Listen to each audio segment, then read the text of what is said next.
Captain and Master Gardener, dysfunctional vet here.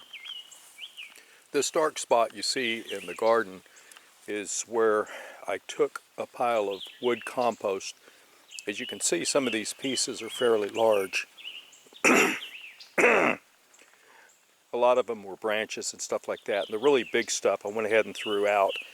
Some of this right here I have not yet moved, since I'm going to be rototilling this by hand, and there's no reason to move it until I actually do that. But this area right here is a real rich compost. I'm going to go ahead and rake it out some more. As you can see, I have tilled up the garden using the Kubota BX with a 4-foot rototiller on it.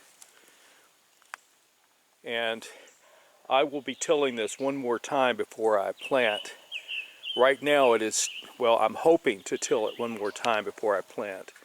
And then I'll be putting some fertilizer down, and we're going to discuss soil sampling in just a moment. Let's look at the other field. This is where I grow my squash and things like that. This field that we're looking at, this small garden, is where I grow beans and tomatoes. And one other thing to talk about, I bought these yellow onions at the store, and I stuck them into the ground. As you can see, one of them has sprouted well, and the other two are not doing too very much yet. I'm hoping that these will bolt, and I will be getting seeds from these for next year. At least that is my plan. Right here I have some smaller onions, which were planted a little earlier in the spring. And right here I have garlic. Now I'm doing something slightly different with my garlic this year. These garlics right here are elephant garlics, and I'm going to be digging around them a little bit to make sure that they're getting nice and big. I did dig one up earlier, and it was fairly good size, but I want it to go ahead and go until these things pretty much drop off. But the change I've made in my garlic, see if I can zoom in on this and you'll see it. Well, it's not going to focus. That spot you see in the center of the screen is the garlic bulb, which is got the garlic coming up out of it. I barely put these into the ground to see if they do a little better. I've added a lot of compost to this last year, actually, 2 yards, and no, it's 3 yards, because that's what I had. But I need a lot more so that this soil will be pretty soft. It is a combination of clay and sand, and it's pretty rough. And I want to show you one last thing before we switch to the field where I grow my other stuff. If you look right here, this has been tilled, yet the weeds are already coming up again. I've tried to keep some of the seeds off, but you know how it is. Till it up and it grows. So let's look at that other field.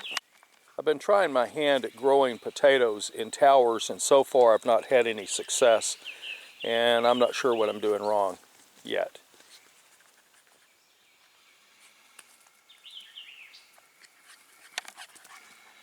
That's algae, by the way. Anyway, if you look, you can see I have fire ants in here, and I'm going to be putting 7 dust on here. 7 dust, when it gets wet, goes inert, so it's safe. Fire ant killer, which is what I put on fire ants as a rule, will absolutely positively remain in the soil active for 3 months, and I don't want that being taken up into the food. The other option for this is to treat this with dried molasses, which comes in sort of a flake powder, and that will drive them out because they don't like the sulfur. That is what I spread on this field last year.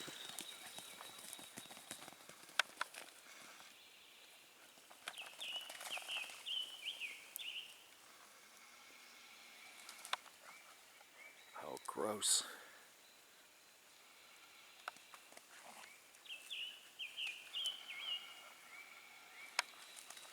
They are in quicksand. Not to worry, they're not gonna have a problem. Dogs can get in and out of quicksand without any trouble. Do you see how deep they're going?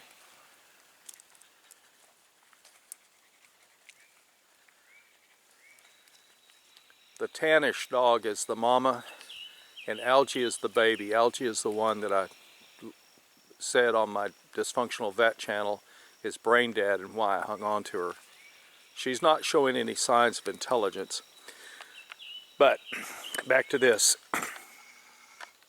This field is where I grow my squash, my pumpkins, and other types of squash like acorn squash and such like that. Now I've got the crookneck, which I grew over here last year. The year before I had real good success, and I ran out of daylight, so this area right here where the dogs are hasn't been plowed yet. But I will be tilling that up. I will definitely be tilling this up before I plant again. As you can see, I have a pool of water back over here, and there's a pond in all that dense trees and such. Look how the dogs are sinking.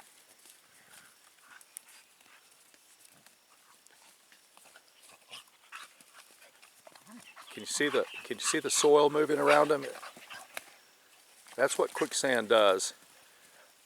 And unless you are just carrying a lot of weight, you're going to sink to a certain point in the quicksand, and you're not going to sink any further. There's going to come a point to where you're just going to stop. But if you're carrying a lot of weight, you will sink. Now tractors and things like that that are dead weight can actually sink underground in deep quicksand, and then you have to dig them up if you can get to them, and that's a major excavation. I'm going to close this out, and the next video on this channel, which will happen sometime later this afternoon, is going to be on soil sampling, and we're going to sample right here. However, it's going to be just a simulated sample. The reason being is because I need to sample across all of this for one sample and all of this for another sample to get the proper nutrition for the plants when I plant them. Dysfunctional Vet, Captain and Master Gardener, out.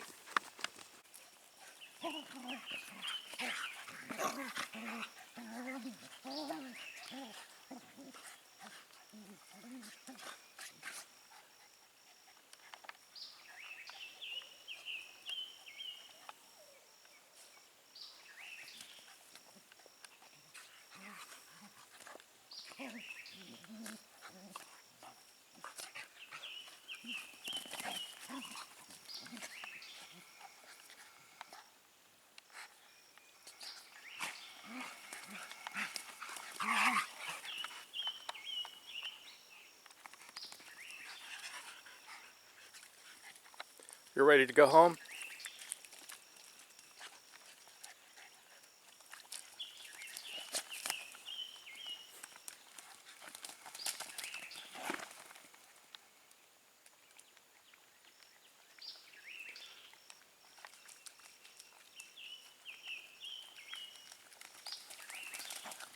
Daisy, come on, let's go.